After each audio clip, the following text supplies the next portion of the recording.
talk to Jeff Allardyce, who's the Chief Executive of the ICC. So lots to talk about, lots on the agenda. It's very good of him to come in and talk about the world game and where it stands. There's so much going on at the moment, isn't there? So many things to talk about.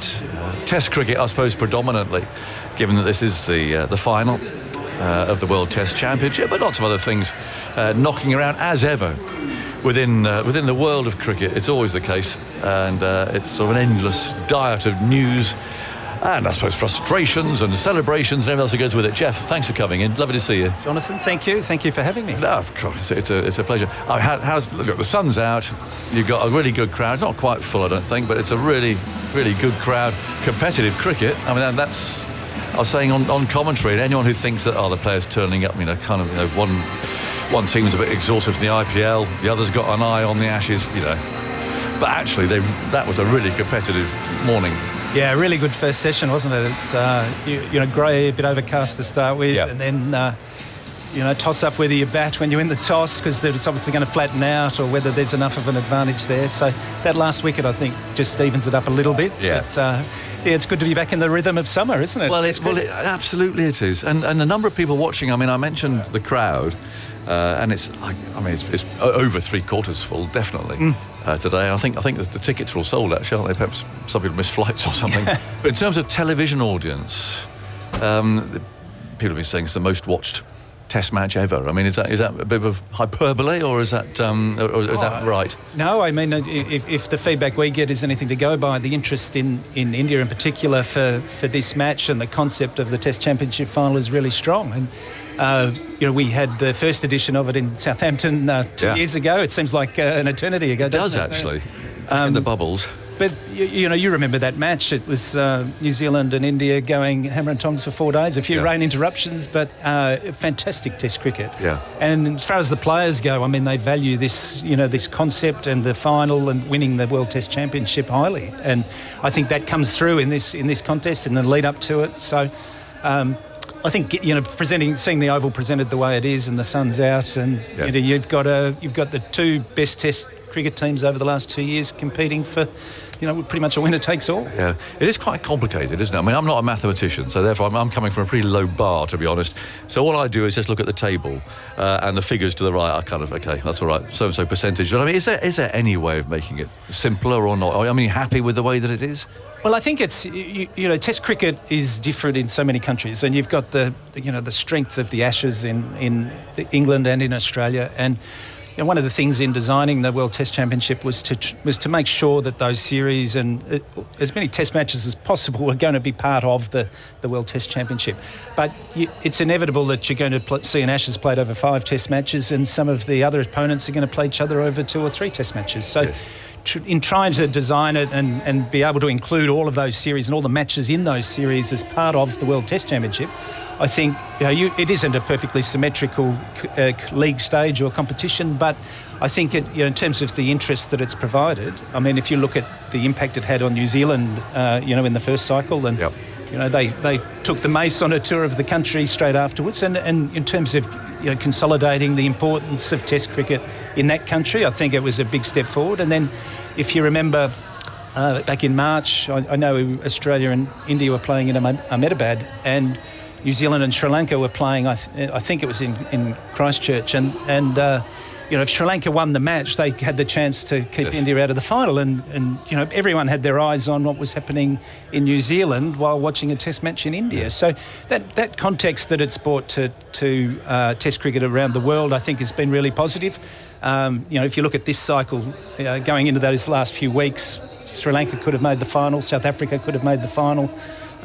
So that is, that's a talking point and a fillip for Test cricket in all of those countries. Yeah. So it's, the idea of the final itself was, to be a celebration of Test cricket, and it's different. It's a one-off match.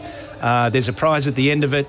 It rewards the two teams that play the best over the course of the 2-year cycle, and here we are today enjoying it. Yeah. Does it feel to you that it matters more than ever to have context in Test cricket? I mean, just the way the game is at the moment, and the sort of the attack that Test cricket is coming under. Oh, I think Test cricket is in. We've been talking about Test cricket and its health for a long time. We have, absolutely, we have. And yet we're still seeing, and I go on what we see at the ICC table and all of the member countries, and they've all wholeheartedly embraced the concept of the World Test Championship. And as the next Future Tours program was developed, there was no question of incorporating another 2 cycles of the World Test Championship, because they think it helps bring that, the whole importance of Test cricket together from within the membership of the ICC. So whilst the matches and the Ashes will be played over 5 tests, as it always has, the bigger wrapping of the World Test Championship is there, and it provides a lot for the series that are played, outside the marquee series like the Ashes or an India-England series or Australia-India series. So, and that's important to us, because getting South Africa competitive and trying to get the chance to get in the final, but they can get in the final by playing less matches than England, Australia, and India, and that's the reality of the cricket world at the moment. You're in that room. I mean, can you reassure that those of us who just really hold Test cricket so dear, that there are the right noises in there, and that genuinely the administrators, the same administrators who are happy firing up the franchises and expanding the franchises and gobbling up more time, they really sincerely want to not just protect Test cricket, but to make it the premier, really. I mean, because that's what it is. Yeah, and the answer to the question is yes. And you're right that they're all juggling their own cricket schedules at home and running their own businesses, and depending on the fan base in each of the countries, they have a different mix of the formats of cricket that appeals to the crowd in their country, and I think Test cricket is an important part of that, and all of the countries that play Test cricket are very proud of that fact, and then being able to compete and play for a prize like this is something that they all aspire to.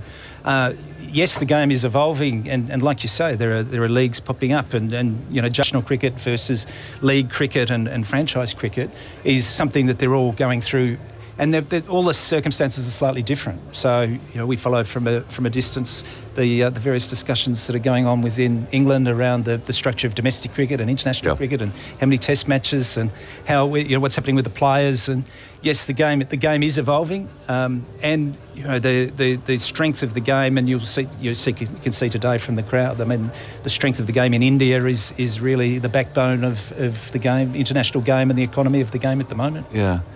How do you feel, as the fellow chief exec of the World Game and so on, when something like the major cricket league suddenly pops up?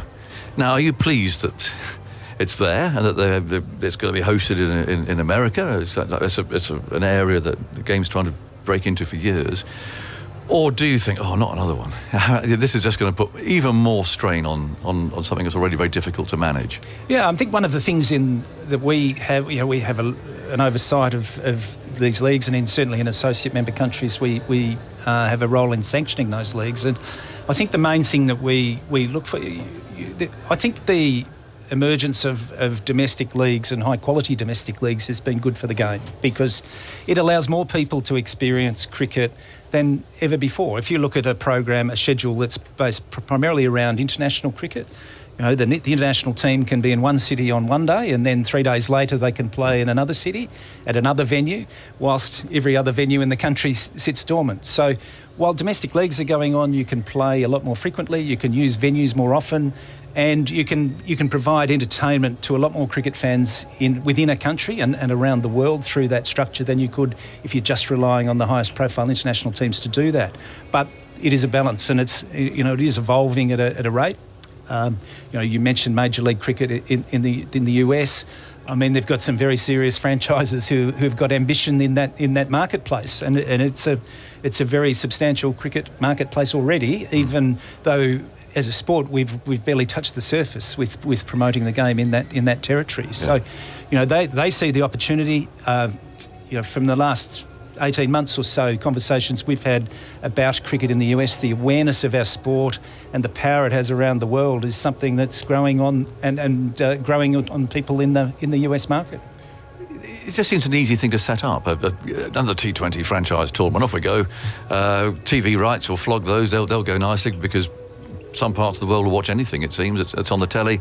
Players are only going to be away for 3 weeks, maybe 4, rather than months on a cricket tour. It just seems that the dice is loaded rather against the longer form of the game. Oh, I think international cricket is still a very important part of the cricket system. I mean, most players who emerge and are part of the franchise systems generally come to the attention through international cricket. Some of them these days even at underage, under 19 World Cups and things like that. But I think the importance of international performances are still carry a lot of weight, and. A lot of the players that are being talked about who might be taking contracts or not accepting central contracts, some of those players are still playing international cricket, yes, but they're not at the start of their careers, and some of them, might be taking an opportunity that sets themselves up. So there are plenty of options for players. I think keeping a structure in the game and trying to pull it together so that international cricket keeps being played with the meaning that it has always, I think is one of the challenges moving forward. Yes. What about Pakistan and India? I was reading overnight, it's kicking off a bit with the Asia Cup, isn't it? And the countries involved there seem to be siding with India and Pakistan, which we toured really happily before Christmas. I must say that it was so nice to go back there, and they were so desperate for the tour to go well, and it did. It was a terrific tour, and it just went better, I think, than anyone could possibly imagine. But they're still frozen. India won't play them, which, you could say, what's the point of a Test championship when they don't play each other? And they're now in a situation here in which it looks as if they might have to pull out of the Asia Cup altogether because no one's going to go there. Is there any sign of any sort of resolution to this? I think when we sit in Dubai where we are, or you sit here, I don't think we could fully comprehend the magnitude of the issues between the two countries. In a cricketing sense, the Asia Cup isn't an issue that the ICC is involved in, but obviously when we get to World Cups, India and Pakistan have always come together and played. And for the World Cup later this year, we've got a host agreement with India as the hosts, and they're going to put on a 10-team tournament, and Pakistan, we have an agreement with them around the participation in ICC events. So there is always a lot of speculation and conjecture and hyperbole around the issues. But the cricket has always won out, and we're expecting that to be the case later this year. Yeah, Ramiz, who was the chairman, made it pretty clear. Whether it was just brinkmanship, I don't know, but saying if you don't come for this, then we won't be part of the World Cup. Now, do you think they're serious about that? I know he's not chairman anymore, but could it come to that or not? Or they'll be breaking contracts and. Oh, look, we've got agreements with them all, but I've been at the ICC for 10 or 11 years, and leading up to most major events, there's some sort of discussion or chatter back and forth on that issue, and cricket has always come through. So, I think that we're still a fair way out from the events later this year, or the event later this year that we're staging in India. So, we're expecting the cricket will win out again. Yeah. Do you sense any movement at all? Any kind of thawing whatsoever? Or does the BCCI simply say, look, it's the government that said this and there's nothing we can do about it? Yeah, I haven't seen any significant change in position over the last few years with regards to a thawing of the relationships between India and Pakistan when it comes to bilateral cricket. Yeah, shame, isn't it?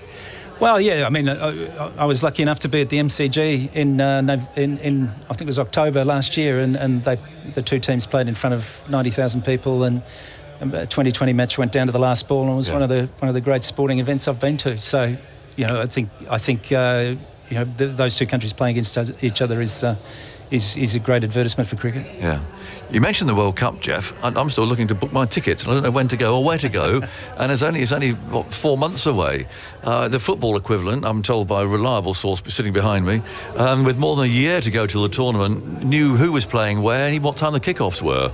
What's going on? Yeah, we're just waiting. I think even today we might be receiving the schedule from the hosts, and we just got a bit of consultation to do with all the participating teams and then the broadcasters, and then be publishing that as soon as we possibly can. So, right. You've got a bit of a smile on your face. I mean, it should have happened by now, shouldn't it? Well, I think we deal in when we put on events, and we very much work hand in hand with the hosts, and in some places there's a lot of consultation that needs to take place, both within the cricket system and with governments, etc. There's a lot of responsibility on a host to deliver a good event, and they've got to go through the right checks and balances. Yeah, is part of the problem Pakistan? I mean, where they're going to play and so on. Look, until I see the schedule, I'm waiting, and I'm hoping that we get something within the next day or two on that. Must be quite tricky running a world tournament and not knowing where it's going to be, what's going on. Well, I think our events team's very experienced at putting on cricket events in all different countries, and you control what you can control, and I think that's the approach that our team's taking, and they're working on the things that they can progress for the event, and with the moment we have that information, we'll be pushing on at a rate of knots. I think you'll have to.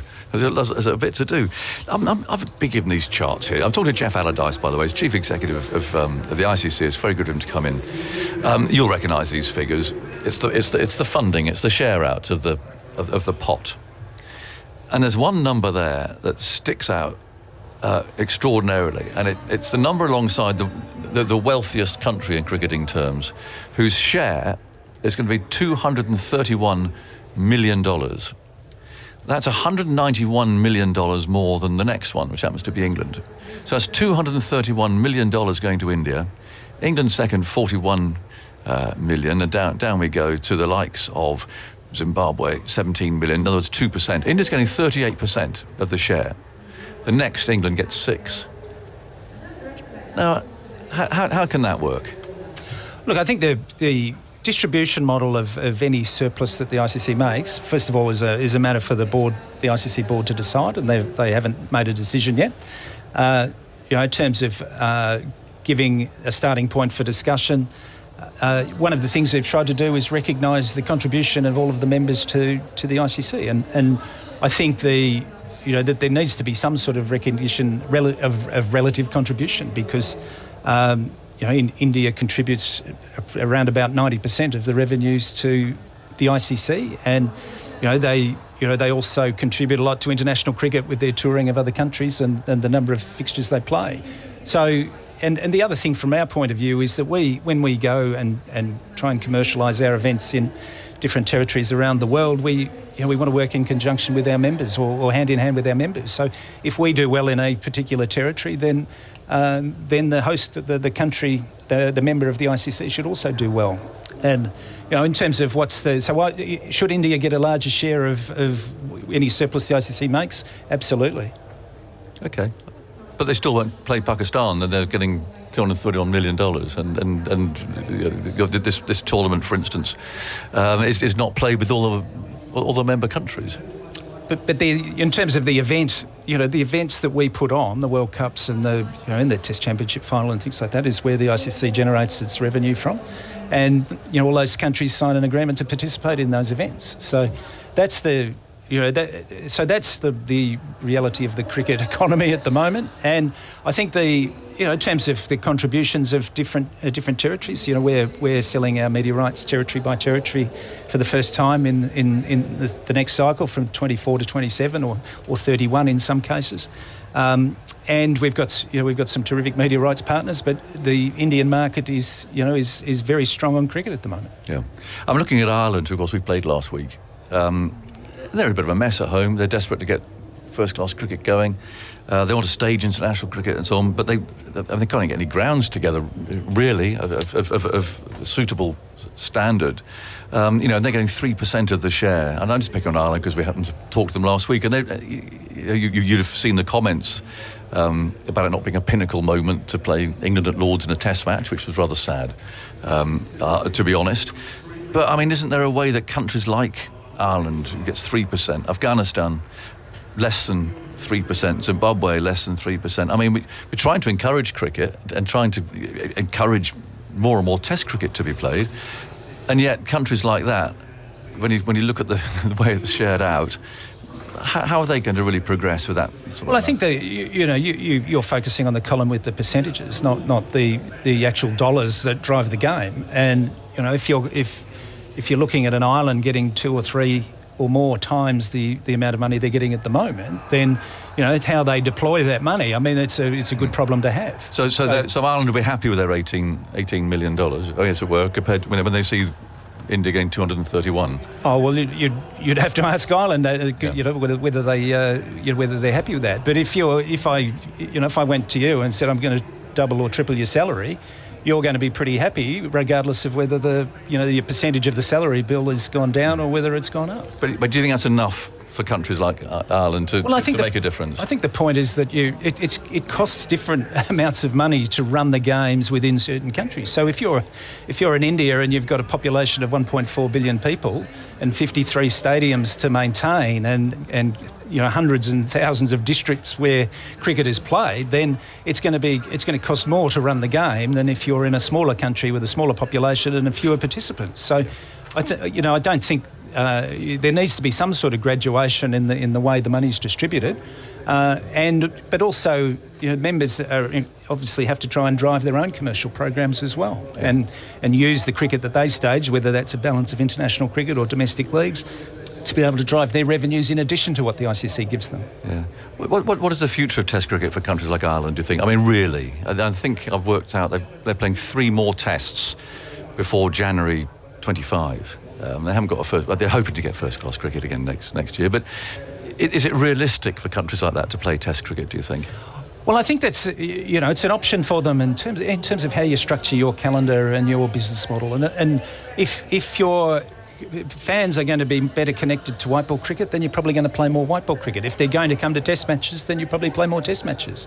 But it's very hard to compete regularly in Test cricket if your players aren't getting a lot of exposure in multi-day red ball cricket in at domestic level, and whether that's obviously when they were an associate member, a number of their players used to play county cricket as local players, and now as a full member that of the ICC, that's changed with that's not anything to do with the ICC, but that's the way that it plays out. So I mean, trying to compete. Afghanistan has played some Test matches and been competitive.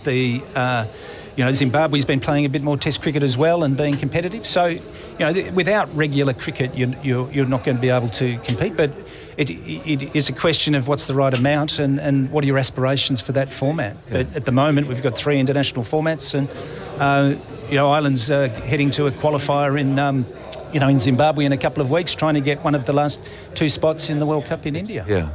You mentioned Afghanistan, Jeff. What's going on there at the moment? I mean, the women aren't allowed to play. How does that work with the ICC? I mean, I would presume you'd know your the rule book, as it were, but I'd assume you'd want every country to be everyone to play and women to be free to play, and yet Afghanistan that isn't. How does that work? Yeah, I mean, the ICC's constitution, our objective is to promote the game of cricket in conjunction with our members, and Afghanistan as a member, when the conditions allowed and government regulations allowed, we're starting to develop a women's cricket program, and it was going at a slow but steady pace, and there was a change of regime in the country, and the government's changed the rules, and like all of our members, Afghanistan Cricket Board has to operate within the laws of its country and the rules that are set by the governments of their countries. So, the ICC boards discussed this at length, and their position is that they want to support the Afghanistan Cricket Board. They are operating and trying to promote cricket as best they can in the country, given the circumstances that prevail there. And they were promoting women's cricket up until the time the regime changed in 2021. Yeah, and I suppose the only option therefore is to stop Afghanistan playing cricket, which would undo all the great work that's been done. Yeah, and our board discussed it as I said, and there was no view that they should be sanctioned, because they're as a cricket board, they're functioning under the laws of their country. Yes. And the way things are at the moment, there hasn't been a lot of progress, but it's something that we obviously keep talking to them about, and I think as a country they're obviously going through a difficult period, and if we can get back to the way things were, that would be great. But at the moment, we're supporting them to promote cricket the best they can. And I guess, to be fair, I mean, BCCI is an easy target, but they would also say that they're only operating under what the government's allowing them to do as far as Pakistan's concerned. Yeah, and that's one of the... Every one of our members has a relationship with government, in different ways. And I could give examples in, probably all of our test-playing countries around the way governments get involved in different to different extents with sport. And, I'm sure you could recite some of the examples in the UK and across various sports. And but the issues are different from country to country. And I think, looking at Afghanistan and just trying to understand their situation and the way the cricket, because our interest is in the cricket board there and promoting the sport of cricket, and it's in a difficult environment. Yeah, it's such a shame because the way that cricket developed there was such a remarkable story, wasn't it? A real success story for that part of the world. Yeah, the speed with which they went from having almost no standing in the sport to becoming a competitive force on the field. And not just that, they're producing quality players that are going all around the world, entertaining and representing the system that produced them. Yeah. I mean, do you have sympathy for countries that don't want to play them? I mean, Australia said no thanks because of their attitude to women. I mean, if that was to happen here, what would happen? Well, I think one of the things we want to understand is Afghanistan's qualified to play in the World Cup, and every member country of the ICC has indicated that they would play Afghanistan in ICC tournaments. So, in terms of that, understanding how that impacts on our events, that was discussed at the last board meeting and made clear. Yeah. A couple to go. I had a message yesterday from one of my friends in Barbados, who works on the radio there, saying, "Oh no, look at this rumour coming out that the World T20 there and the United States again is going to be switched." Now, what's going on there? No, and we made a decision probably 2 years ago around the hosts of our events for the next 8 years, men's events and women's events for the next 4 years. The decision was taken by our board that the 2024 T20 World Cup would be in the Caribbean and the USA, and yes. We're in the process of planning for that event, and there's been no discussion around shifting it. Nothing at all. I mean, no, we're in the process of finalising the venues both in the Caribbean and the USA, probably over the next month or so, and I think it's shaping up. It's going to be a very exciting introduction for elite international cricket to not the Caribbean, but the USA component. So. Initially, the proposal was about 2/3 of the matches in the Caribbean and about 1/3 in the USA, and that's what we're preparing for. Yeah. I think the rumour was founded on sort of the infrastructure, the stadia that were or were not being built in the States. I mean, is there anything behind that at all? Oh no, I mean we're looking at different venues. I mean there's existing cricket facilities. I mean Major League Cricket's being played in a month's time in facilities in different parts of the country. The quality of pop-up venues in the US is exceptional. We were just talking earlier today about some of the things that they're doing in golf and other sports where temporary infrastructure of a really high quality is produced, and we're identifying some options where we can do that in some of the key markets. Yeah. Can you see England going there? Can you see England being in the States playing T20? I mean, do you think that will they be one of the groups? Do you think, or you haven't got that far yet? Oh, we haven't got the World Cup yet. So you're not going to have next year's. As I said, we control the things we can control, and we're looking at how the structure of that tournament might work, and who's in the Caribbean and who's in the US. We haven't got to that level of detail yet. I've interviewed lots of your predecessors, and they all come in here and smile, and it's great. It's a tough job, though, isn't it? It's kind of a job where your sort of hands are tied behind your back a bit, and you've got the chairman of the boards, and they kind of run it. How are you finding the job? Oh no, good. I think that one of the things we try to convey to people is the role of the ICC, and It is to promote the sport of cricket in conjunction with our member countries. And so whenever we stage our events, we're always working in conjunction with the member countries. So the ECB and by extension Surrey for this match, and the BCCI for the event later this year. And we have a team in Dubai that's focused on different aspects. Our business really is running global events and commercialising those. We also have an oversight role in different aspects of cricket and international cricket in particular. But we do work in conjunction with our members, and I think one of the things we have a cross section of membership and where cricket is particularly strong, and the representation on our board, has a view on the world and different issues that are going on in the world at the moment. And just because you sit in one territory and you listen to the media there and you understand that this is a position on this particular issue, doesn't mean it's a common view held across our membership. So, that's something I think there isn't just one way to view a particular issue. Depending on which part of the world you come from, it's viewed very differently.